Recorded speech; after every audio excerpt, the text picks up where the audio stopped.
Hello everybody, कैसे हैं आप सभी। मैं आपका स्वागत करती हूं आपके अपने YouTube channel classes for commerce student with Ritu Chaudhary पर। कल के क्लास में हमने पढ़ा था डेप्रिसिएशन क्या होता है, उसके फीचर्स क्या होते हैं। आज की वीडियो में हम पढ़ेंगे कॉजेज़ ऑफ डेप्रिसिएशन, डेप्रिसिएशन होने के कारण क्या होते हैं। डेप्रिसिएशन तो आपको पता ही चल गया होगा कि डेप्रिसिएशन क्या होता है। देखिए, कई बार कंपनी में कुछ फिक्स्ड एसेट्स होती है जिनके डेली यूज़ के बेसिक्स पे उनके अंदर कुछ टूट फूट हो जाती है, जिसकी वजह से क्या हो सकता है, उसकी वैल्यू में क्या आती है बेटा, कमी आ जाती है। उसको हम क्या बोलते हैं, डेप्रिसिएशन बोलते हैं।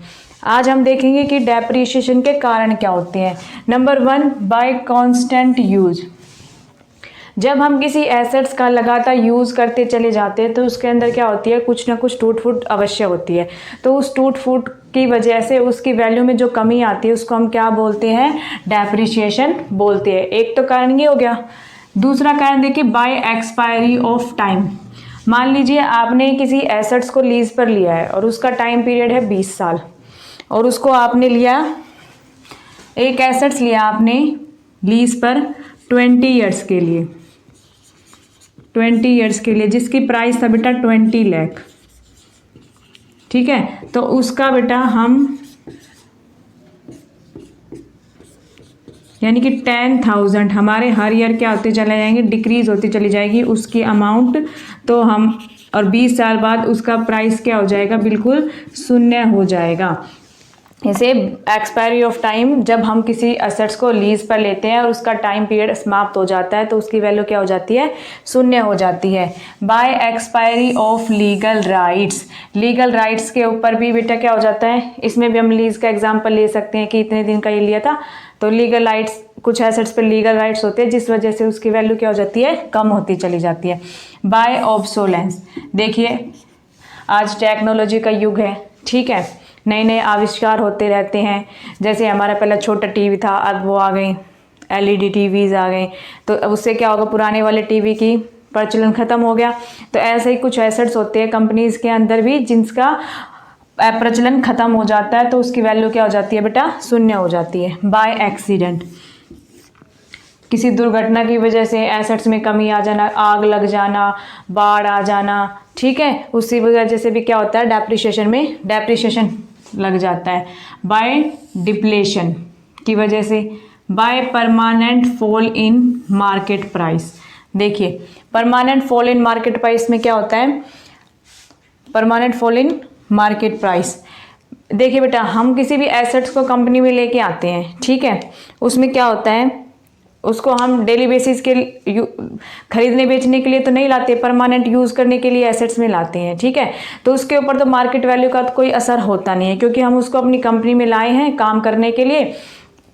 लेकिन कुछ एसेट ऐसे होते हैं जिन पर मार्केट वैल्यू का बहुत फ़र्क पड़ता है। जैसे हम इन्वेस्टमेंट करते हैं, क्या करते हैं, इन्वेस्टमेंट करते हैं, और इन्वेस्टमेंट में कमी आ जाने से, जो फिक्स्ड कमी आती है, फिक्स्ड स्थायी कमी आ जाने से जो एसेट्स में कमी आती है उसको हम क्या बोलेंगे, by permanent fall in market price. ये बेटा सभी एसेट्स के ऊपर नहीं लगती है, क्योंकि हम एसेट्स किस लिए ले जाते हैं कंपनी में, खरीदने बेचने के लिए तो लाते नहीं है, उसका यूज़ करने के लिए लाते हैं, इसलिए उसका मार्केट प्राइस पर कोई असर नहीं पड़ेगा। लेकिन जो हमारी इन्वेस्टमेंट होती है उसका मार्केट वैल्यू पर बहुत असर होता है, ठीक है।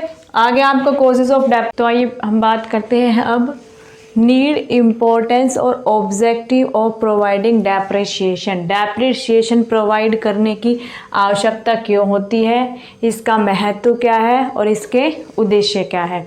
देखिए, जब अगर हम अपने डेप्रिसिएशन को प्रॉफिट एंड लॉस अकाउंट में डेबिट नहीं करेंगे तो इससे क्या होता है, हमारा प्रॉफिट क्या आता है, ज़्यादा नज़र आता है। प्रॉफिट ज़्यादा नज़र आने से हमें इनकम टैक्स ज़्यादा पे करना पड़ेगा।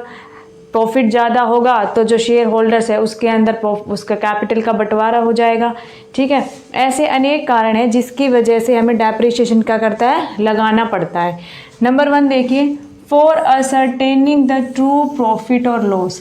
हमें सही लाभ हानि ज्ञात करने के लिए किसका, डेप्रिसिएशन को लगाना पड़ता है। अगर हम डेप्रिसिएशन को प्रॉफिट एंड लॉस अकाउंट में डेबिट नहीं करेंगे तो इससे हमारा प्रॉफिट ज़्यादा इंक्रीज होगा, जो कि हमारा रियल प्रॉफिट नहीं होगा, जो कि हमारा रियल प्रॉफिट नहीं होगा।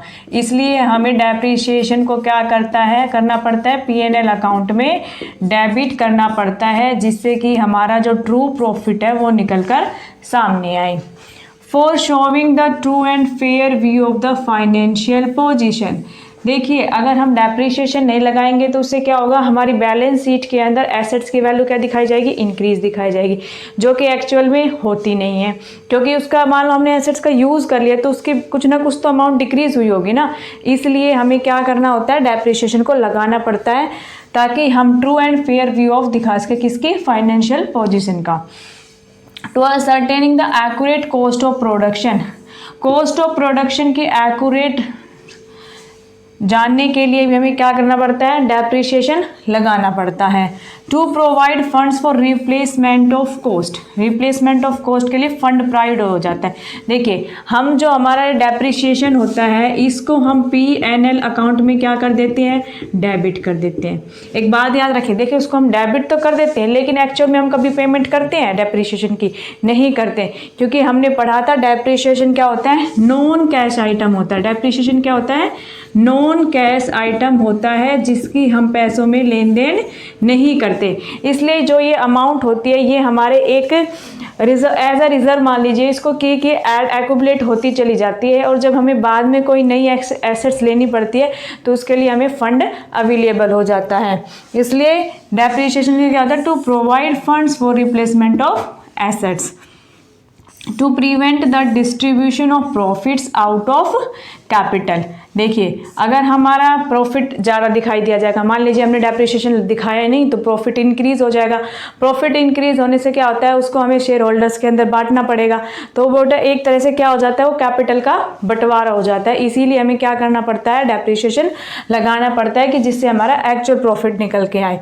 For avoiding over payment of income tax, अब वही बात हो गई, अगर प्रॉफिट ज़्यादा दिखाएंगे तो इनकम टैक्स ज़्यादा देना पड़ेगा, इसलिए हमें उसको क्या करना पड़ेगा, लेस करना। देखिए अगर कंपनी में प्रॉफिट ज़्यादा होगा तो एम्प्लॉय क्या करेंगे, डिमांड करेंगे increase in wages and bonus के, हमारा वेजेस बढ़ाया जाए, हमें बोनस दिया जाए। कंपनी में प्रॉफिट नज़र आता है लेकिन हालांकि ऐसा रियल में होता नहीं है, इसलिए हमें क्या करना पड़ता है, डेप्रिसिएशन लगाना पड़ता है। It may lead to increase in competition in that type of business.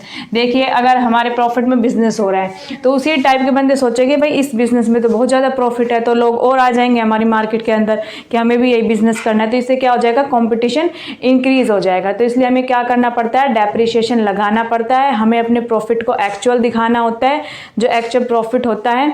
आज की वीडियो में इतना ही, मिलते हैं नेक्स्ट वीडियो में। अगर आपको वीडियो अच्छी लगी हो तो लाइक शेयर एंड कमेंट जरूर करना।